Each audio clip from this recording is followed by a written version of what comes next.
Dear devotees, thank you very much for having invited me once again to come and deliver this talk during this period before the Vesak celebration. And just now you heard the topic is Buddhist way of life. We have different views, ideas to define or to explain the Buddhist way of life. But when we refer to the Buddha, we can start from the very beginning, how he has introduced his mission for us to follow as Buddhist way of life. I can categorize into 5 items: family life, economy, social life, intellectual aspect, and a spiritual development. When you consider these 5 items, we can understand from the beginning, step by step, we are going further and further and further, developing our religious way of life. But people have mixed up all those things. They do not start from the beginning. They take only few items. But if one of these items is missing, that Buddhist way of life is not perfect, not completed. Let us start from the beginning. Family life. The Buddha has renounced everything. But when he is going to advise to people how to follow, how to practice, how to lead a Buddhist way of life, then he said, start from home. There are many duties, responsibilities, obligations, commitments for you to fulfill. By neglecting them, it is not so easy for you to get into the Buddhist way of life. Let us start with husband and wife.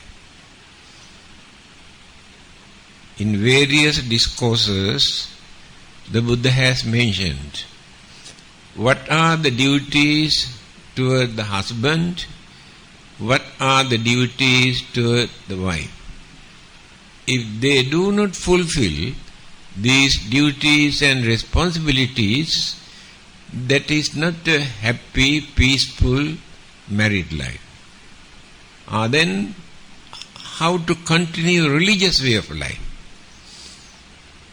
If husband and wife or father and mother are not in good term, there is no mutual understanding, there is no real love and affection and understanding, that married life is miserable. There is no real happiness.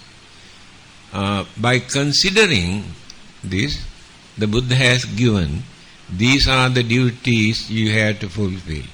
I have no time to explain item by item.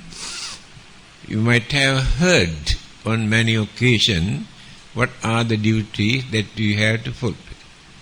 First thing, the wife must understand the mentality of the husband. Husband must understand the mentality of his wife. Because there are no 2 human beings in this world who think equally. Today there are 6 billion human beings in this world. You cannot find two human beings who think equally. They have their own individual way of thinking and character and behavior, attitude and mentality. That is why always clashes, conflicts, misunderstanding take place. Take for instance, husband is very hot-tempered. By nature, it is not that purposely he created. Because we have 6 kind of characters. All of us have. Some of them are active and others are in a passive stage. Not active, but they are in our mind. Mentioned Raga Charita, Doha Charita, Moha Charita, Buddhi Charita, Saddha Charita, Vitakka Charita. Charita means character. All of us have these 6 kinds of characters, but some are active and others are remains in the mind, but occasionally circumstances, environment, irritation, temptation, provoke and flare up. Otherwise, they are just sleeping in the mind. Assume husband is very hot-tempered. Wife cannot change his mind. She should not waste her time accusing, blaming, criticizing, shouting, fighting, asking him to change his mind. He cannot do that. That is intrinsic, inborn quality. So if husband is hot-tempered, it is her duty not to irritate, not to provoke, not to disturb him. Then she can live with him very easily. On the other hand, the wife is very jealous, suspicious minded. Husband cannot change by scolding, beating, accusing.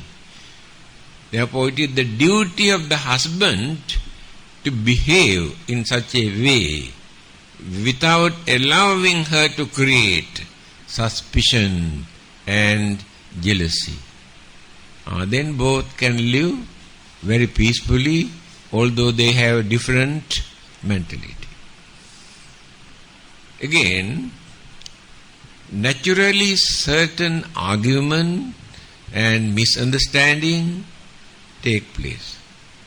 Then they must act very diplomatic way. Do you know the meaning of diplomacy? Have you heard the meaning of this word, diplomacy? Diplomacy means intellectual hypocrisy. They act in such a way by showing something to avoid disturbances and violence and misunderstanding. But idea is still the same in the mind. That is called diplomacy. So there was a wife. She is very hot-tempered.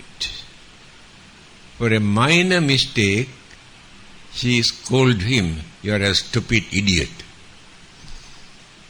Every time when he make a minor mistake, she scolded him, "You are a stupid idiot." But husband was a very understanding man. He always keep quiet when she scolded. One day, when she scolded him, "You are a stupid idiot," he said, "I think you are right." Why? If I am not a stupid idiot, do you think I ever marry a woman like you? Finish. From that day onward, she never uttered that word. See how he settled the problem? without shouting and calling. That is called diplomacy. So we have to learn these things to overcome, to avoid certain misunderstanding, conflict, clashes, to maintain peace and carry on their married life. Again, duties toward the parents, appreciated in every religion. By neglecting their duties towards their father and mother, they cannot go ahead with their religious way of life. Whether the father and mothers are good or not, it is the duty of the children to fulfill their duties. Islam, when Prophet Muhammad was asked, "You always talk about heaven. Can you tell me actually where this heaven is?" Muhammad said, "Heaven is at the feet of your mother." That means one who attends to his or her mother definitely will be in heaven. Why did he take only mother? Even Buddha's way of talking, he never say father and mother. Always say mother and father. Mother come first. Because mother is the one who suffer at the risk of her life, sacrificing the whole life for the sake of her children. Therefore the mother come first. No doubt father had to work very hard to support them. Now Hinduism, in Sanskrit language, they say Matrudevo Bhava, Pitrudevo Bhava. Regard your mother and father as devas. That means you must know how to respect your father and mother. Then what the Buddha has said, Brahmati Mata Pituru. Brahma is the God. The Buddha says you must regard, respect your mother and father as Brahma, as Deva. Even Christianity, in the Bible, it is mentioned, honor thy father, honor thy mother. Now you can understand, every religion appreciate, point out the duties towards their parent. That is Buddhist way of life to us. Then, toward the children, father and mother have a lot of duties, responsibilities towards their children. If they neglect these duties, there will be a lot of problems and troubles and disturbances and calamities and violence. Therefore, father and mother must know how to handle them, how to look after them, how to educate them, how to train them, keep an eye on them, what they are doing, where they go. If parents neglect all these duties, children go their own way because they associate with others, outsiders. Then become lot of problems and disturbances. Therefore, they have a lot of duties. Even animals. You can see animals are willing to sacrifice their life to protect their young one. But they look after them, support them. When they grow up, when they can stand with their own foot, leave them alone. Do not depend anything from their children. animals. But only human beings depend on their children. The Buddha mentioned this. As human beings, we should not neglect our parents. And the duties of the parents to look after them, guide them, educate them. They neglect, they are not doing their duties, responsibilities. Then he said,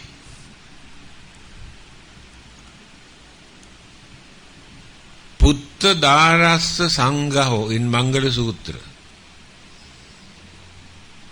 You must know how to attend to your husband, your wife and your children. Ñātakananca Sangaho, also in Mangala Sutra. You have relatives. You should not neglect your relatives. Your blood relationship is very strong. You have to develop your communication, relationship, understanding with your relatives by visiting them, inviting them, attending when they need your services. Then you gain some sort of confidence. If anything happened to us, we have our relatives. That gives a lot of courage and confidence for them to maintain their way of life. Here, this is the beginning of the Buddhist way of life, because the Buddha has pointed out all these things.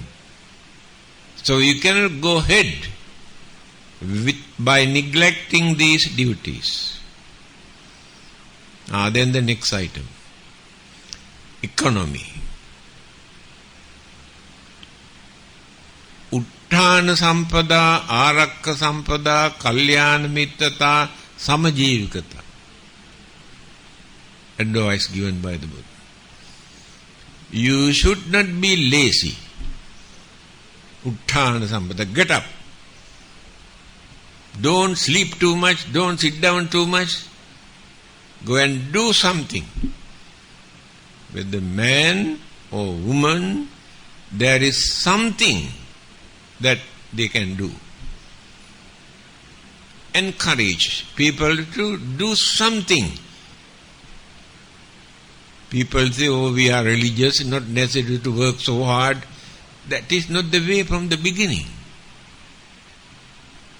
You had to work. You had to earn. Advice given by the Buddha. Arakka sampada. The Buddha says you must know how to protect what you have earned without neglecting, without spending for unnecessary things. You must know how to look after, how to protect what you have earned. Otherwise, robbery or fire or flood or people come and cheat, and there are a lot of disturbances. Therefore, you must know how to look after what you have earned. Again he says, as householders mean those who lead worldly life, those who have not renounced the worldly life, they are called householders. The Buddha says they must have 4 kinds of happiness.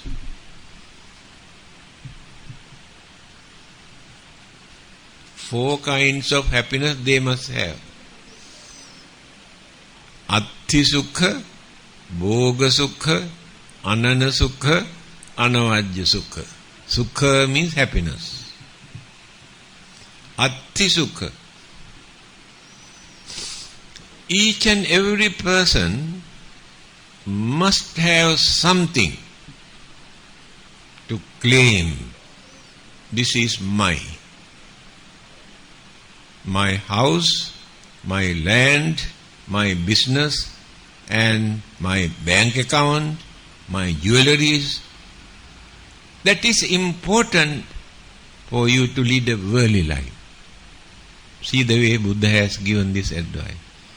That happiness must be there in your mind. Otherwise you feel very dull. Second one, bhoga sukha. By spending what you have earned, you must know how to enjoy your life. See, bhoga. You can have nice food, good clothing, beautiful house and all the necessary things to enjoy your life harmless way. Without cheating, bluffing, disturbing, stealing, very respectable way you can enjoy your life. It is not against Buddhism. Bhoga sukha. Anana sukha. Income and expenditure. You had to spend by knowing how much you earn per month. If you spend more, you get into trouble. Then you have to borrow from others. When you borrow from others, you lose your self-respect under obligation. Therefore, you must decide not to borrow from others. Maintain within your capacity. Adjust your income and expenditure by considering very carefully. You know, in Sigalovada Sutra, Buddha has pointed out further detail there. He said, whatever you earn per month, you have to divide into 4. Assume you earned 2,000 ringgit per month. You have to divide into 4. Then 500. Ekena bhoge bhunjaya. You can spend only 500 for your food. Don't spend more than 500 for your food. Dvihi kammang payojaye. 2 portions, that means thousands. For your duties, responsibilities and the payments and donation and contributions and tax and for everything, you can spend only 1,000, not more than that. Now, Chatuttancha nidhapeya remains 500. You should not touch this 500. Nidhapeya, invest, deposit. This is the Buddhist economy, how Buddha has introduced. Don't think it is out of date, although he introduced 2,500 years ago. Then you gain some sort of confidence. When you grow old, when you are sick, when you are in trouble, you gain confidence. I have my saving.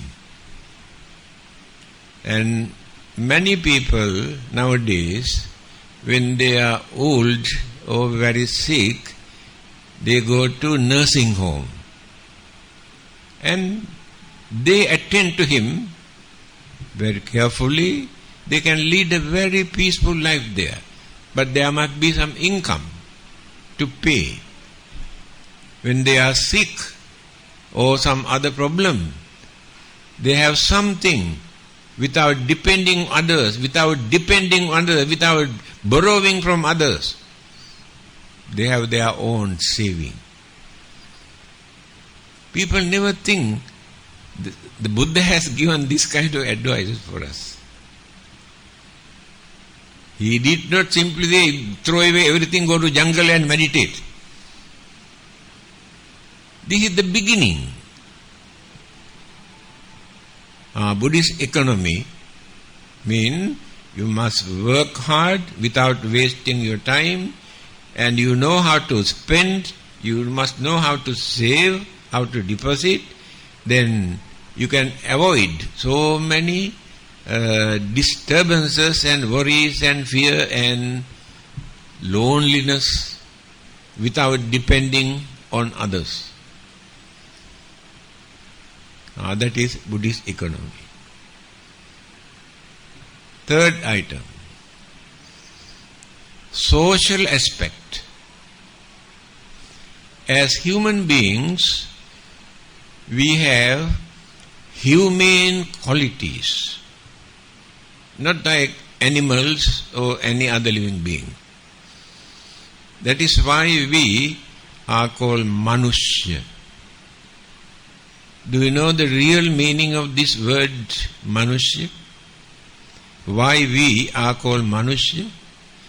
In many languages, they use this word for human beings. What does it mean?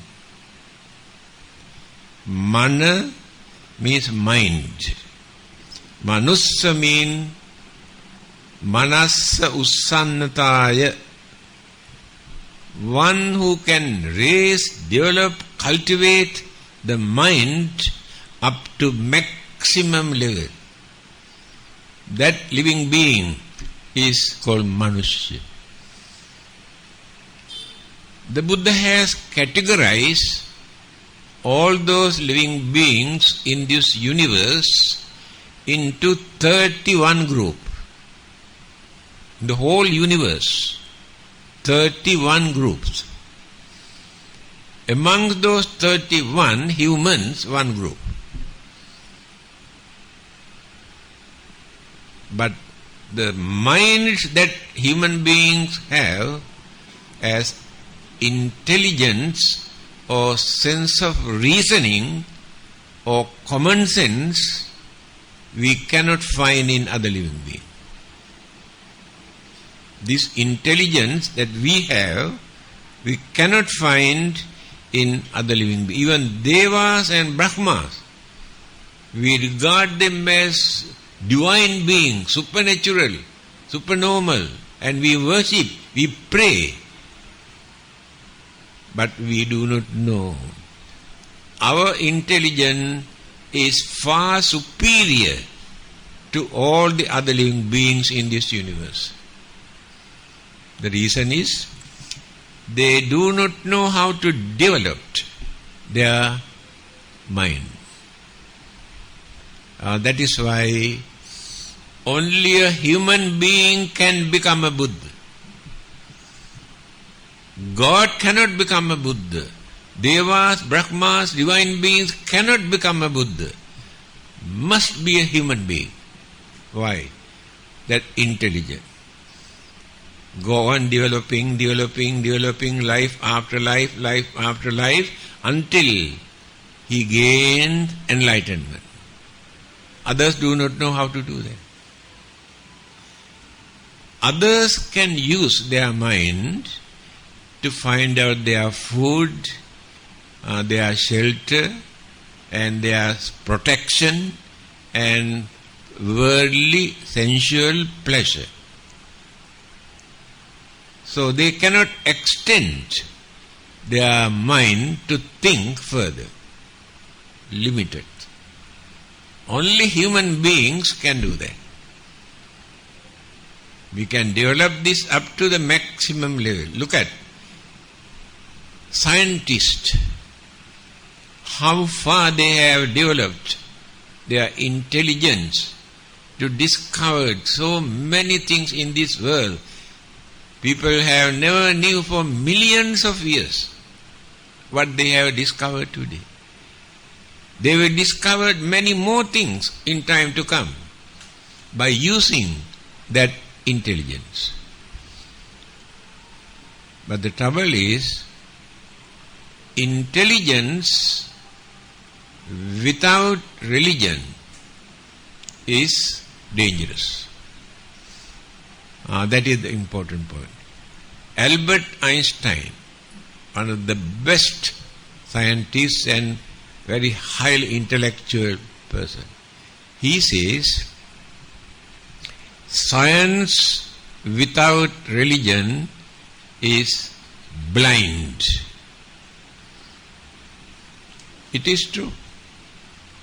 By developing their scientific knowledge, they have discovered so many things to produce nuclear weapons to destroy the whole world. That is intelligence. Misuse. Because no religion to guide their intelligence. Not to misuse that intelligence. Do you know how far they have developed this intelligence?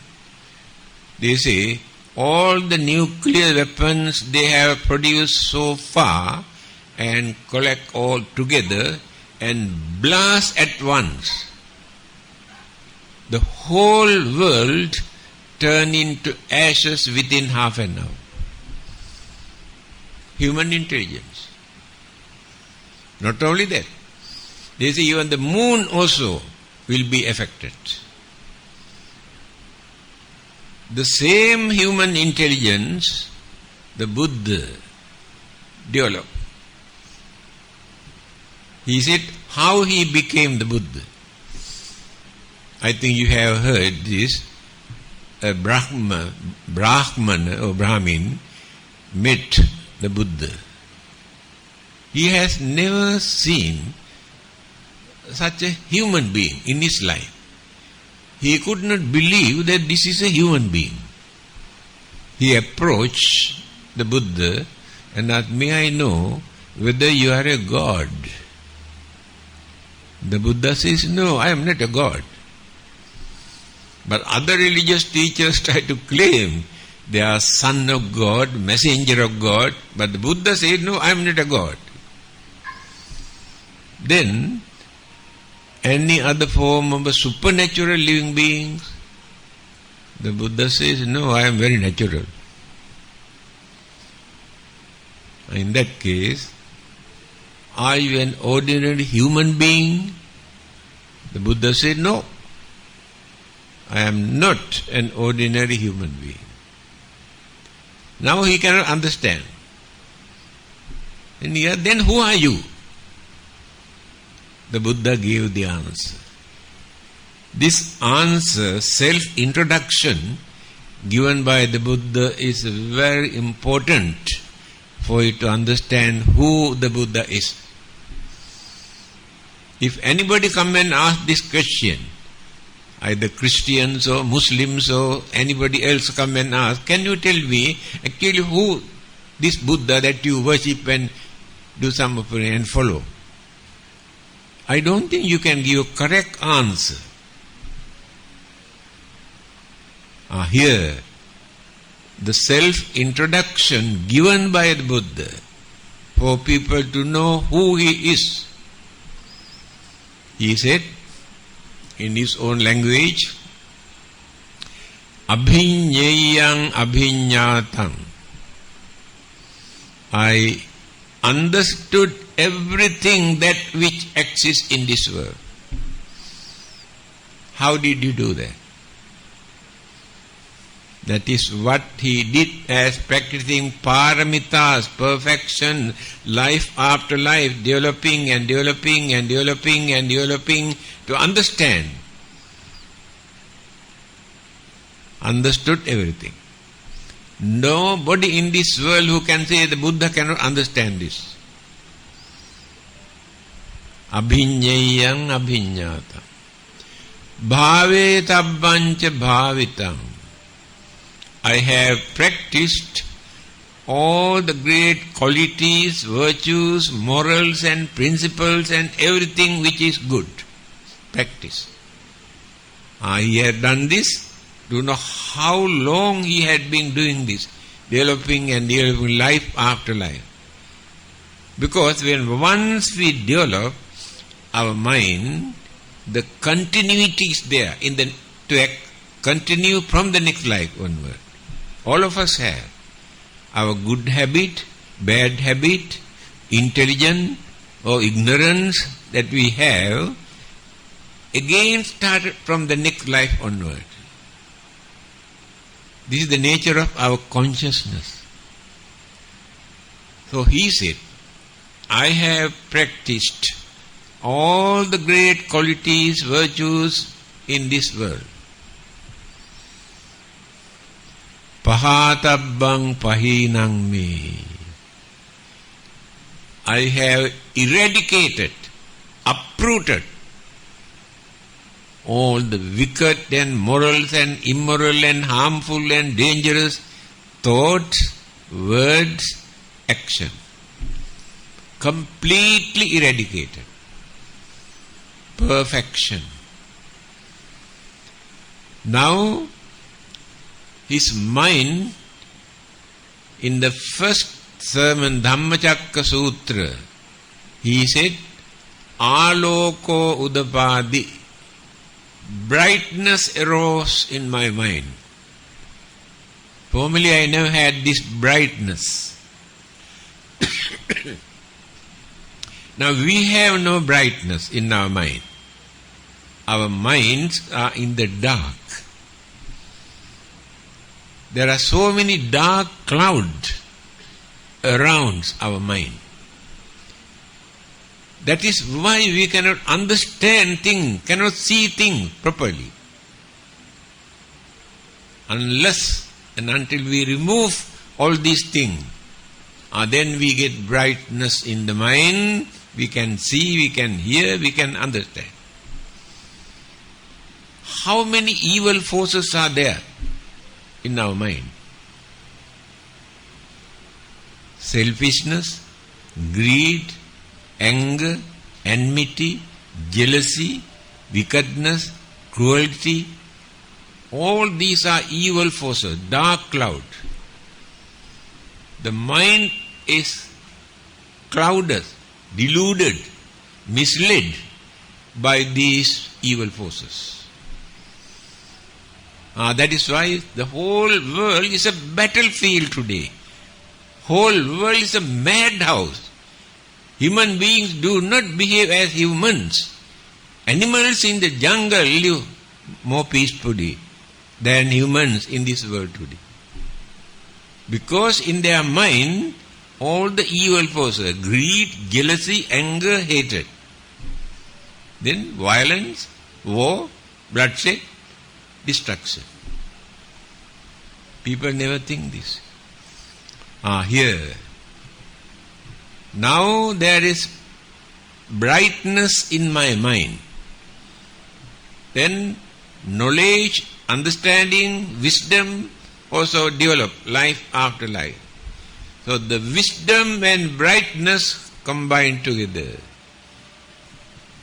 That is called enlightenment. We introduce the Buddha as enlightened one. There is no another person that we can introduce as enlightened person. Other religious teachers, yes, we can respect them. We can appreciate their services. But we know very well they are not enlightened. We can see some human weaknesses in them when you study their way of life.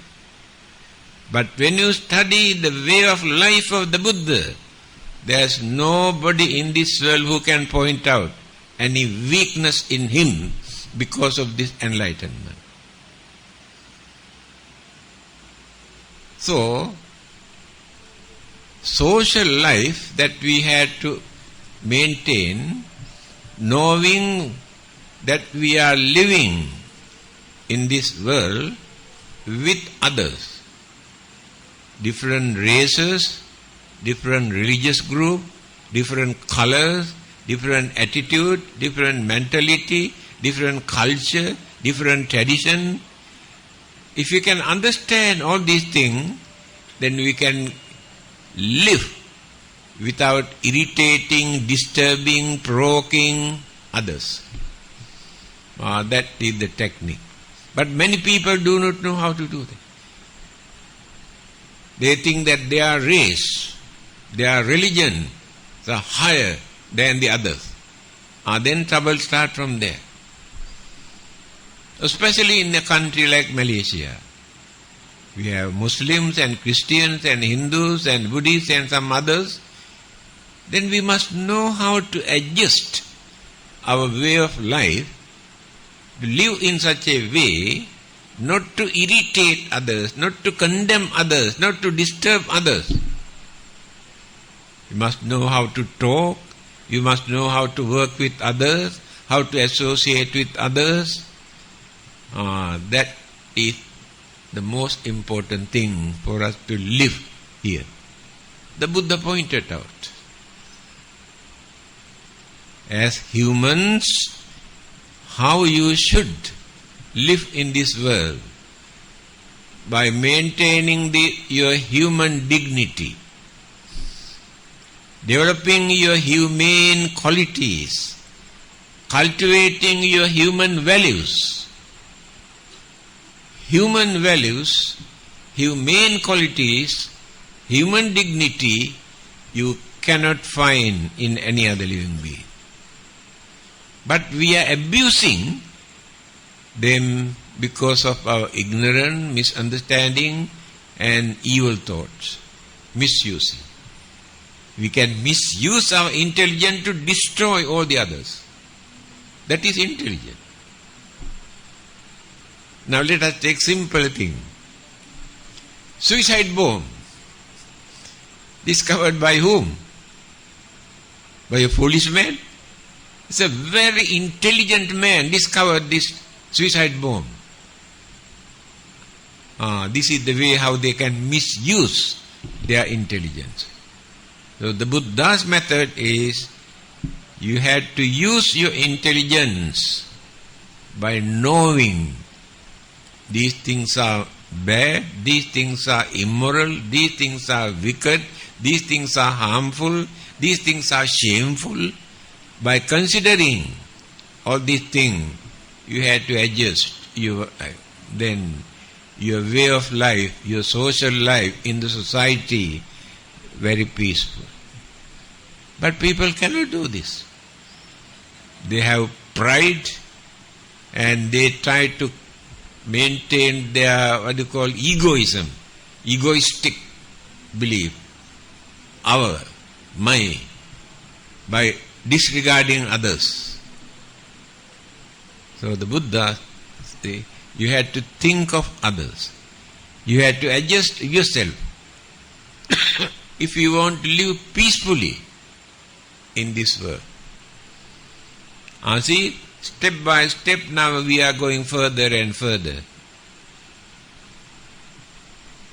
Then come to the next item. Intellectual aspect. Still we have not used our intelligence properly to cultivate it. We had to think unbiasedly. Very difficult for people to think unbiasedly. Always they are biased. So intelligence we had to guide, develop by knowing what this life is, what this world is, why the world is like this, why our life is like this. We do not know. We create our own imagination. Whenever we have some troubles and sicknesses and disturbances, we say, a spirit and ghost and devils and charms and black magic. All these are imaginations created by primitive people long ago. Still people maintain this thing. Still they believe. There is no intelligence. We had to ignore such belief. Then the mind get the chance to think freely without depending on all this rubbish. Method taught by the Buddha. There are three things we have to do that. Sila, Samadhi, Panya. First we must have discipline. What is discipline? Education means discipline. It is a Latin word. The original word is educo. Educo means development. Development of the mind. When they introduced this as education, they confined to academic knowledge, worldly knowledge, book knowledge, job-orientated knowledge. No discipline, no development in their mind. They become more cunning, more wicked, more selfish, more jealous.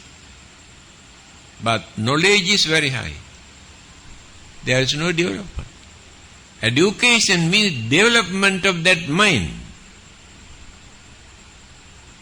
We can learn everything in this world under the sun and the moon. Our knowledge is so rich, but still there is no development in the mind. Wicked idea, selfish idea appears in our mind. Even in Sanskrit language, they use the word vidya for education. Vidya dadati vinayam. Vidya means education. Education gives vinayam, discipline. That means we discipline our mind by learning. When the mind is disciplined, we can handle our life very peacefully, very easily, without facing any conflict, clashes, disturbances. That is called education. But the trouble is, educated people, learned people create more troubles, more disturbances, more dangerous things in this world. That is not education. So the Buddha introduced this as sila. Sila means discipline. Follow certain discipline, knowing these things are wrong, these things are harmful, these things are immoral, these things are shameful. By knowing, not because of God, not because of hell, not because of punishment of God, by knowing these things are wrong. The method taught by the Buddha is this. He said, don't accept anything what I have taught thinking the Buddha is a great man. You will never learn anything. Don't depend on a person. That is personality cult. People say, oh, Jesus says we should not do this, Buddha says we should not do this, Muhammad says we should not do this, therefore we cannot do. That is not the method taught by the Buddha. Recently, I was invited to give a talk in a Catholic church. Occasionally I go there. Now, next month there will be a talk in the International Islamic University. Today I got the invitation. The concept of God. We have to go and talk to Muslims. I have been there twice earlier. This is the third time. So, after my talk, somebody says, you say Buddha says like this. We say Jesus says like this. Who is correct?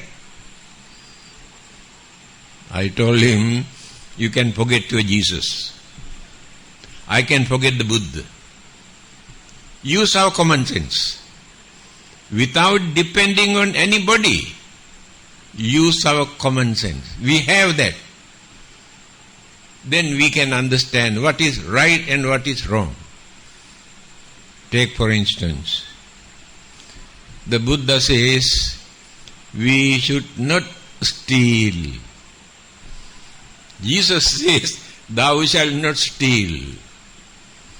Do you think without depending on Jesus, without depending on Buddha, we cannot understand that stealing is bad? Why do you need to depend on them to know that it is bad? As religious teachers, they have reminded us. Not because they have said this is bad. Now there are many free thinkers, intellectuals in this world. They have no God, no heaven, no hell, no rebirth, no karma, no soul, nothing. Free. But do you think they behave as barbarians? Just because they don't believe all these things? If you study very carefully, you can understand. They lead a very gentle way of life. Knowing these things are wrong, wicked, harmful, immoral, they try not to do. Knowing these things are very important, useful, they do. No God, no heaven, nothing. Understanding. The Buddha also wanted to introduce how to cultivate our mind by thinking through understanding to lead this way of life. Therefore, you should not say, we cannot say this because Buddha says we should not do. You are wrong. You can say like this, I know this is wrong. The Buddha also said this is wrong. Then you are correct. You give credit to your intelligence. There are many things that you can understand. It is not that you do not know these things are bad. You know they are bad. That's why people do secretly, knowing they are bad. That understanding we have to develop. Intellectual aspect. Sila. Samadhi, the calmness of the mind. Our minds are confused, cannot concentrate. Always fear, worry, suspicion, insecurity, unhappiness, frustration, disappointment. So many things are bothering. Every minute there is something to disturb our mind. Nobody can live without these disturbances in the mind. Therefore, we must know how to reduce, how to avoid these disturbances that we maintain in our mind. The Buddha introduced this as samadhi, calmness of the mind. Concentration is there. Peaceful mind is there. Worries and fears and disturbances are not bothering, not disturbing the mind. That is samadhi. Panya, wisdom. When the mind is free from all those disturbances, very easily we can develop our wisdom, our understanding. Otherwise, the mind never get the chance to develop that. So, we should not follow religion or the Buddha blindly.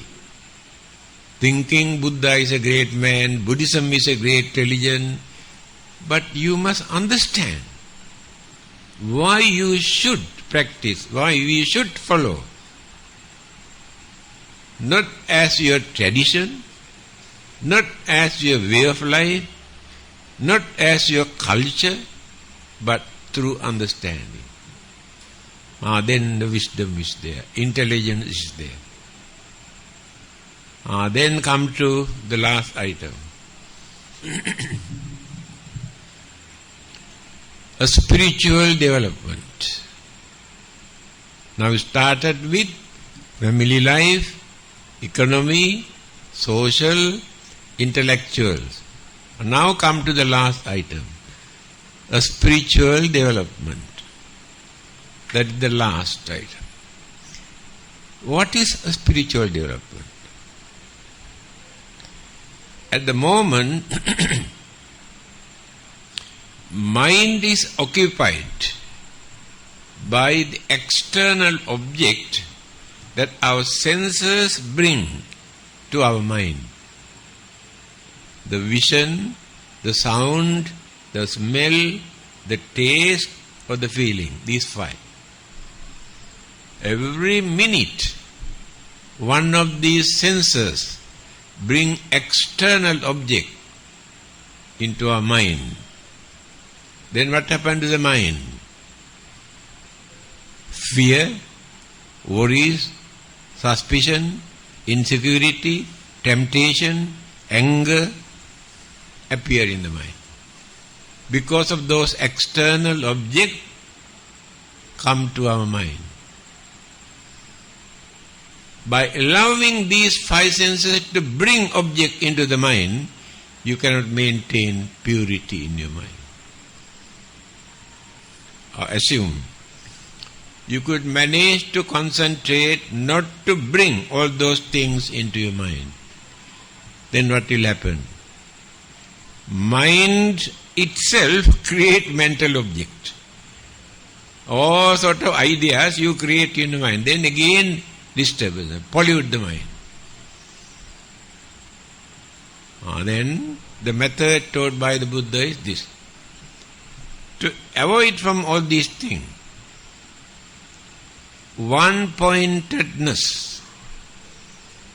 You must take only one point to concentrate without allowing those six senses to bring anything into the mind. That object must be a neutral one. If it is a very dirty, ugly, filthy, smelly, I cannot concentrate. Or if it is very attractive, beautiful, cannot concentrate. It must be neutral object. What is the method taught by the Buddha? Very simple.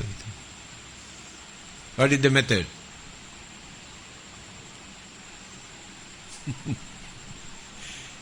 Your own breathing, inhaling, exhaling,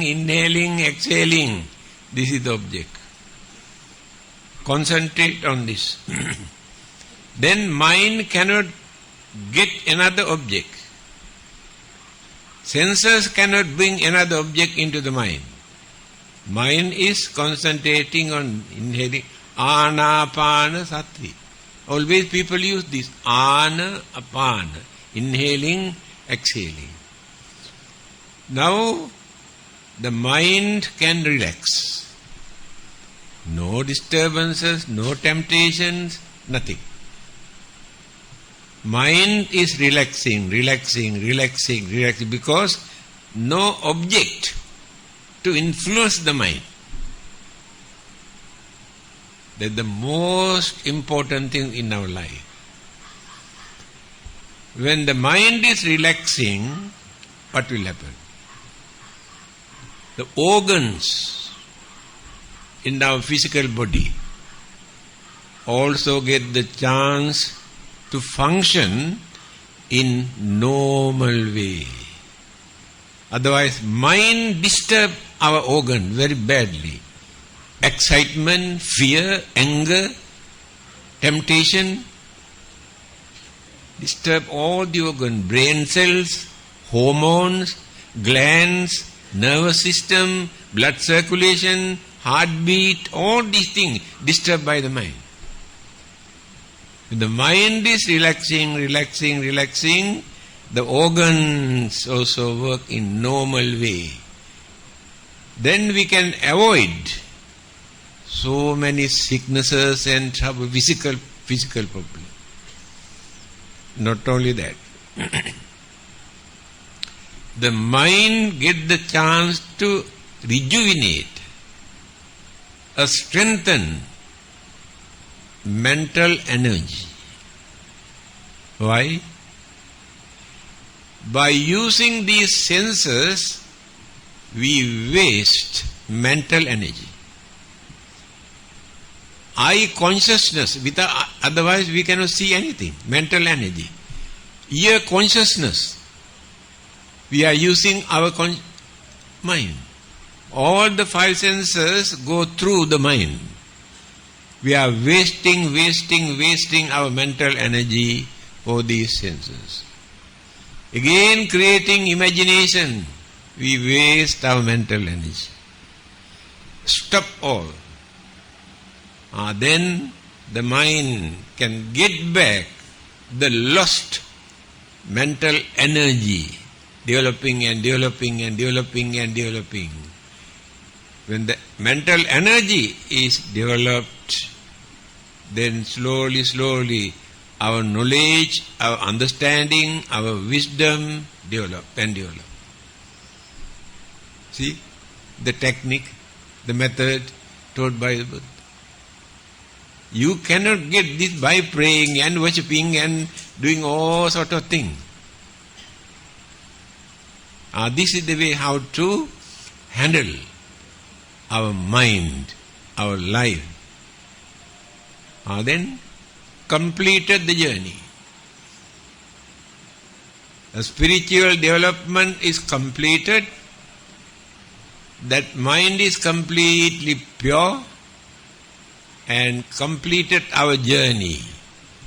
After that, physically and mentally, no troubles, no disturbances, no suffering, no worries, no fear, completely free. That is called salvation, taught by the Buddha. This is the Buddhist way of life, my dear friends.